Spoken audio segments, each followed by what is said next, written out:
আসসালামু আলাইকুম। মেডিসিন টক বিডি চ্যানেলের পক্ষ থেকে আপনাদের জানাই স্বাগত।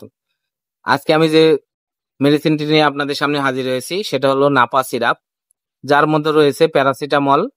প্রতি 5 মিনিটে রয়েছে 120 মিলিগ্রাম প্যারাসিটামল। এটি বেক্সিমকো ফার্মাসিউটিক্যাল লিমিটেডের একটি ঔষধ। আজকে আমরা জানবো এই নাপা সিরাপ মূলত কি কি রোগে কাজ করে থাকে এবং এর মাত্রা ও সেবন বিধি এবং এর পার্শ্ব প্রতিক্রিয়া। নাপা সিরাপটি বাচ্চাদের একটি সিরাপ। এটি মূলত যে যে রোগে কাজ করে তা হলো নাপা, এটি জ্বর, সর্দি জ্বর, মাথা ব্যথা সহ বাচ্চাদের বিভিন্ন ধরনের ব্যথা, পা মচকে যাওয়া, পিঠে ব্যথা সহ কানে ব্যথা, এই সকল রোগগুলোর জন্য বাচ্চাদের ক্ষেত্রে এই নাপা সিরাপটি ব্যবহার করা হয়ে থাকে এবং বাজারে খুবই ব্যবহৃত একটি সিরাপ এবং বহুল প্রচলিত একটি সিরাপ হচ্ছে এই নাপা সিরাপ। এটির সাথে আপনারা কম বেশি সবাই সুপরিচিত। আপনারা যখন তখন বাজার থেকে এই নাপা সিরাপটি এনে খাওয়ান, তাই আপনাদের আজকে আমি এর ডোজ সম্পর্কে বলে দেব। এই নাপা সিরাপটির ডোজ হলো শিশু 3 মাসের নিচে 10 মিলিগ্রাম, জন্ডিস থাকলে 5 মিলিগ্রাম হিসেবে দিন 3 থেকে 4 বার খাওয়াতে হবে। 3 থেকে 1 বছর বয়সী বাচ্চাদের জন্য হাফ চামচ করে বা 1 চামচ করে দিনতে 3 থেকে 4 বার।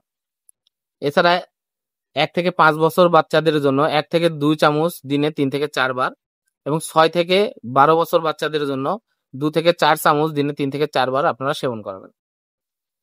এখন আসুন এর গুরুত্বপূর্ণ যে দিকটা রয়েছে সেটা হলো এর পার্শ্ব প্রতিক্রিয়া, যেটা অনেকেই জানেন না। তাই আমি আজকে এই পার্শ্ব প্রতিক্রিয়াগুলো নিয়ে আলোচনা করব।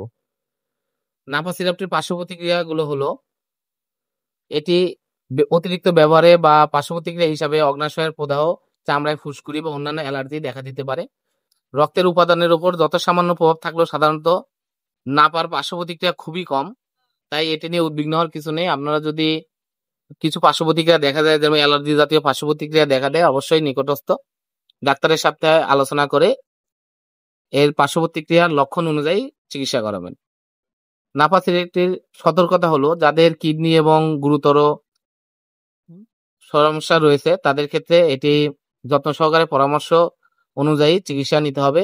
এছাড়া আরো কিছু সমস্যা, যেমন রোগীদের একই সাথে অন্যান্য নাপাযুক্ত পণ্য বর্জন করতে হবে এটি খাওয়ানোর সময়।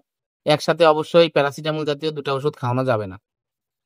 শুধুমাত্র সেই রোগীর দ্বারা ব্যবহার করা উচিত যার এটা নির্ধারিত। অতএব নাপা সিরাপটি যখন ব্যবহার করবেন তখন নাপা বা প্যারাসিটামল উপাদান রয়েছে এরকম ওষুধ যদি ব্যবহার করে থাকেন, ওইগুলো বাদ দিয়ে শুধু নাপাটাই আপনারা সেবন করাবেন। আর তারপরেও কোনো সমস্যার সৃষ্টি হলে অবশ্যই নিকটস্থ ডাক্তারের পরামর্শ গ্রহণ করুন এবং ডাক্তারের পরামর্শ অনুযায়ী আপনারা ওষুধ সেবন করাবেন। এই নাপা সিরাপ 60 ml এবং 100 ml বোতলে পাওয়া যায়। 60 ml বোতল 35 টাকা এবং 100 ml বোতল 50 টাকা। আপনারা যে কোনো ফার্মেসিতে নাপা সিরাপটি পেয়ে যাবেন। ধন্যবাদ আমার ভিডিওটি দেখার জন্য। পরবর্তী ভিডিও পেতে আমার চ্যানেলটিকে সাবস্ক্রাইব করুন এবং পাশে থাকা বেল আইকনটিকে প্রেস করুন।